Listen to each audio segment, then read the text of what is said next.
Gold market కి సంబంధించినంత వరకు ఒక కీలక అప్డేట్ అయితే మనకి ఇక్కడ వస్తున్నట్లు గమనించవచ్చు. ముఖ్యంగా ప్రముఖ బ్రోకరేజీ సంస్థ మోతీలాల్ ఓస్వాల్ ఫైనాన్షియల్ సర్వీసెస్ ఒక మిడ్ ఇయర్ రిపోర్ట్ అయితే విడుదల చేసినట్టు చూడవచ్చు.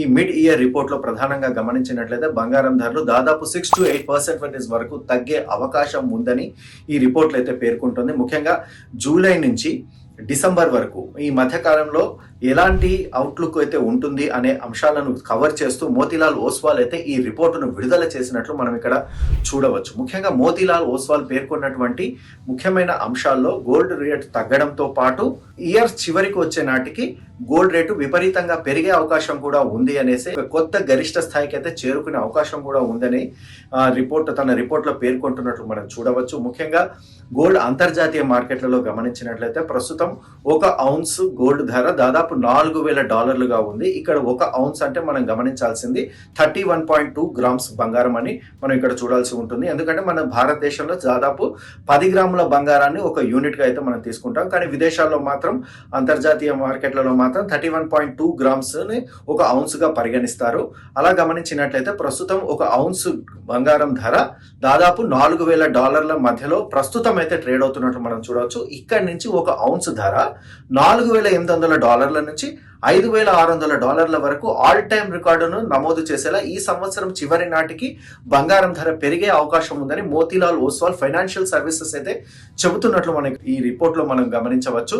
అయితే దీనికి సంబంధించినంత వరకు మనం గమనించినట్లయితే దీని భారతీయ లెక్కల్లో మనం చూసినట్లయితే బంగారం ధర దాదాపు 1.75 నుంచి 1.9 అంటే 1,75,000 నుంచి 1,90,000 రూపాయల వరకు 10 గ్రాముల 24 క్యారెట్ల బంగారం ధర పెరిగే అవకాశం ఉందని మోతీలాల్ ఓస్వాల్ వాళ్ళ రిపోర్ట్లో అయితే పేర్కొనడం జరుగుతుంది అని చూడొచ్చు మనము.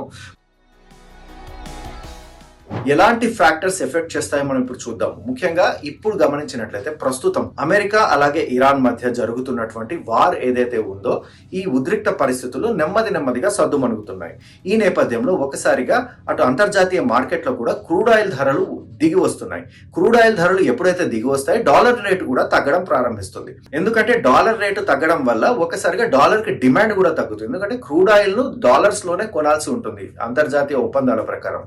అలా చూసుకున్నట్లయితే డాలర్స్ కు డిమాండ్ కనుక తగ్గినట్లయితే మనకి అంతర్జాతీయంగా అమెరికా జారీ చేసే ఫెడరల్ రిజర్వ్ బాండ్స్ ఉంటాయి. ఫెడరల్ రిజర్వ్ బాండ్స్ కి సంబంధించినంత వరకు ఆ బాండ్స్ వాల్యూ కూడా తగ్గిపోతుంది.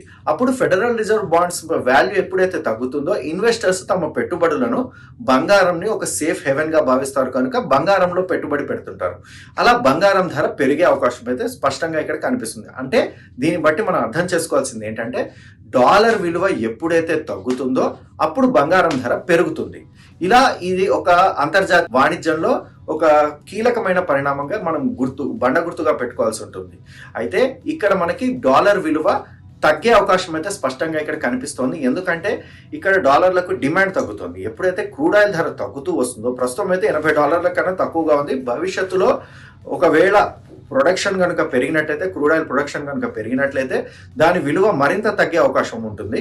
అలా మనం గమనించినట్లయితే డాలర్ విలువ బంగారం పైన రెండింటికి మధ్య ఒక అవినాభావ బంధం ఉండడం వల్ల బంగారం ధరలు మనకి మరింత పెరిగే అవకాశం ఉన్నట్లు మనకి మోతీలాల్ ఫైనాన్షియల్ సర్వీసెస్ వాళ్ళ రిపోర్ట్ ప్రకారం అయితే మనం ఇక్కడ చూడవచ్చు. ఇక ఎవరైతే ఇన్వెస్ట్మెంట్ పర్పస్ గా గోల్డ్ లో ఇన్వెస్ట్ చేయాలి అనుకుంటున్నారో వాళ్ళు మాత్రం వేచి చూసి కాస్త ఆచితూచి ధోరణిలో ఉండాలని, కాస్త లాంగ్ టర్మ్ వ్యూ కలిగి ఉండాలని అయితే ఇక్కడ మోతీలాల్ ఫైనాన్షియల్ సర్వీసెస్ వాళ్ళు సిఫార్సు అయితే చేస్తున్నారు. ఇది మా వ్యక్తిగత సిఫార్సు కాదన్న సంగతి మనం గుర్తుంచుకోవాలి. ఇది కేవలం మోతీలాల్ ఫైనాన్షియల్ సర్వీసెస్ వారి విడుదల చేసినటువంటి నివేదిక ప్రకారం మాత్రమే, అందులో ఉన్నటువంటి అంశాలను మాత్రమే ఇక్కడ క్రోడీకరించి చెప్పడం జరుగుతుందని గమనించాలి.